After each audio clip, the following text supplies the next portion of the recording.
Hello friends, welcome to our channel Decoding Investment, where we discuss how did the market behave and what's the way forward. So without wasting much time, let us start. This is our Nifty chart, and I would love to call it a bearish engulfing. तो यहाँ पे हम ये देख रहे हैं कि इन्होंने अपने निफ्टी ने 50 डे डेमा को काफी अच्छे से कन्विंसिंगली ब्रीच किया है. Now it is trying to test its 100 DEMA exponential moving average. Simultaneously वो इस range पे ही operate कर रहा है. So what I think is that probably Nifty might try and find some base around 24,400 levels, क्योंकि इसने पहले भी काफी बार यहाँ पे they have found their base. I'm not trying to take a call, but it seems like ऐसा लग रहा है कि शायद 24,400 के आसपास निफ्टी एक बेस बनाए. अगर वो टूटता है then we might have to see and we might be into serious trouble, but अभी तो यही लग रहा है कि 24,400 के आसपास it might try and settle in very immediate short term. अगर वो टूटता है then we will have to see. Let us look at an hourly basis. Hourly basis we will see that okay, on a multiple time frame, on a multiple level, yeah, they have found support here on multiple times. काफी बार उन्होंने यहाँ पे support इनको मिला है.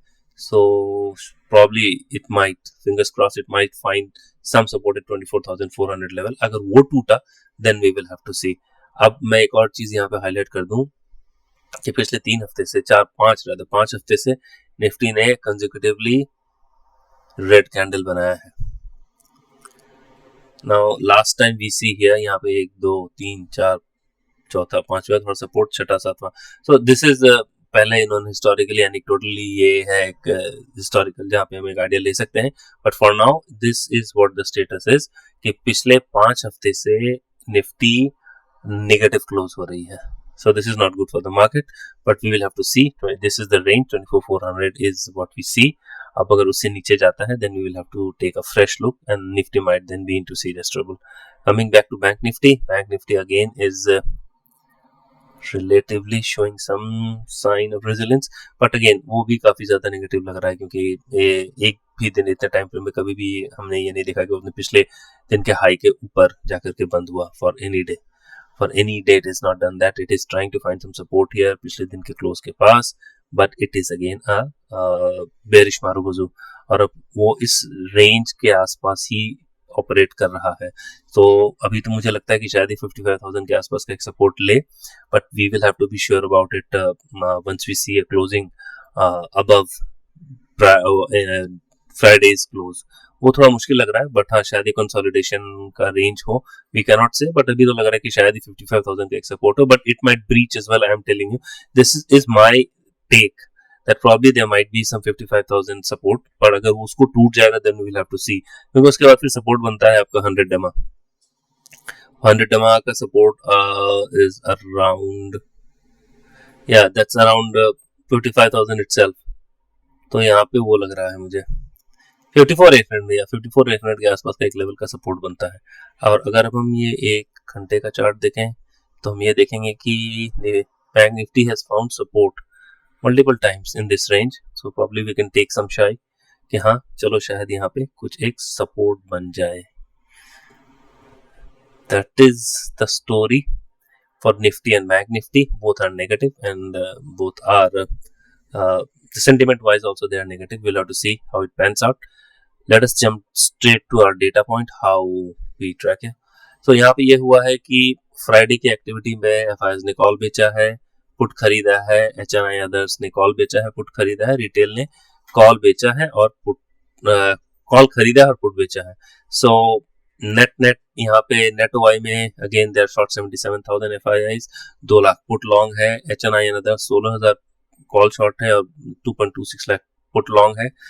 Retail 93,000 call long है, 4.52 lakh put short है. Now FIIs are here the most strongest of all the three, या क्योंकि उनकी क्वांटिटी भी काफी ज्यादा होती है और पोजीशनिंग भी काफी हेवी होता है.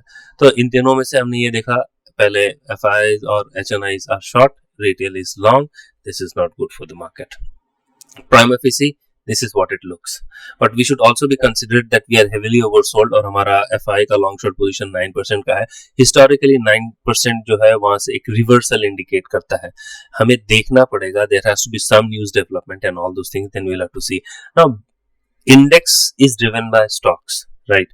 तो stocks को हमें at least we'll have to see the kind of build up that we have. 4 or 5 stocks majorly, for example your Reliance, HDFC, ICICI, L&T and all.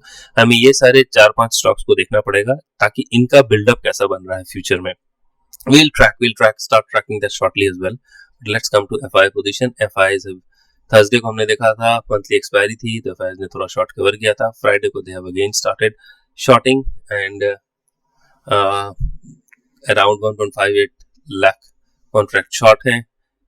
DIIs they have to manage the portfolio, hedge their portfolio, they are long here, no worries.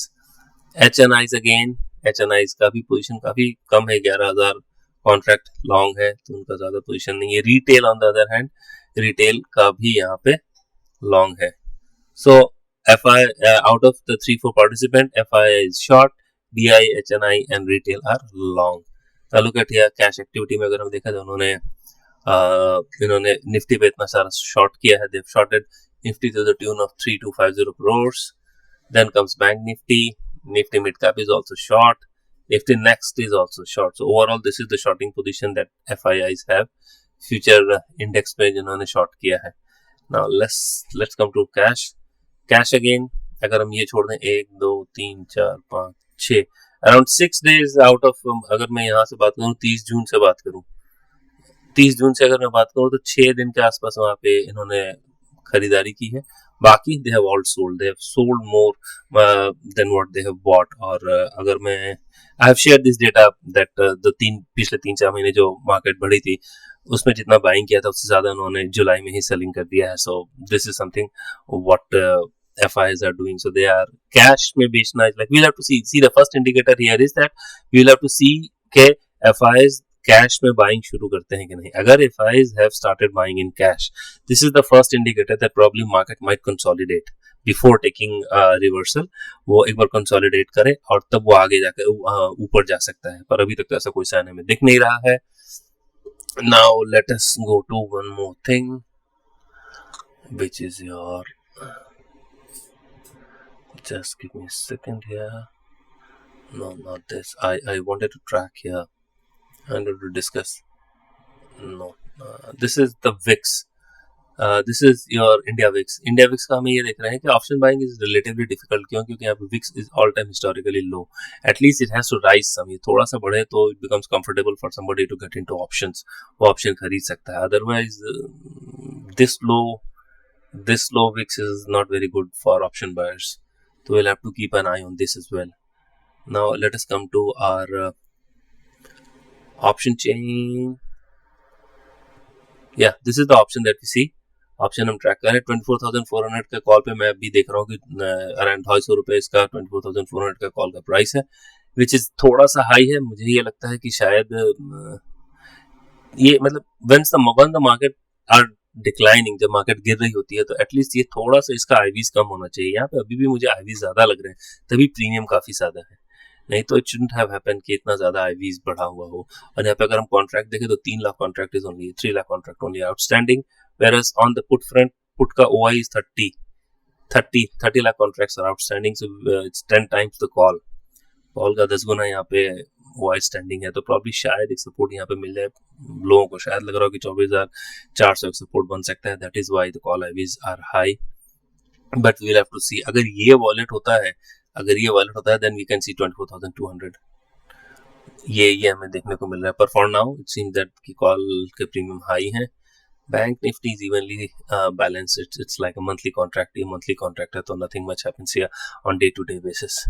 So that is it. One more thing that I wanted to share with you is how things pan out on the what do you say? Just give me a second. Option chain analysis that we do. तो अगर हम option chain देखेंगे तो हमें ये दिखेगा कि अभी भी वहीं पे आपका जो कॉल राइटर है the call writers are pretty heavy here, और नीचे अराउंड 24,000 के आसपास तक का हमारे पास कोई सपोर्ट, उसके नीचे कोई सपोर्ट नहीं लग रहा है. I'll just give this to you. Okay.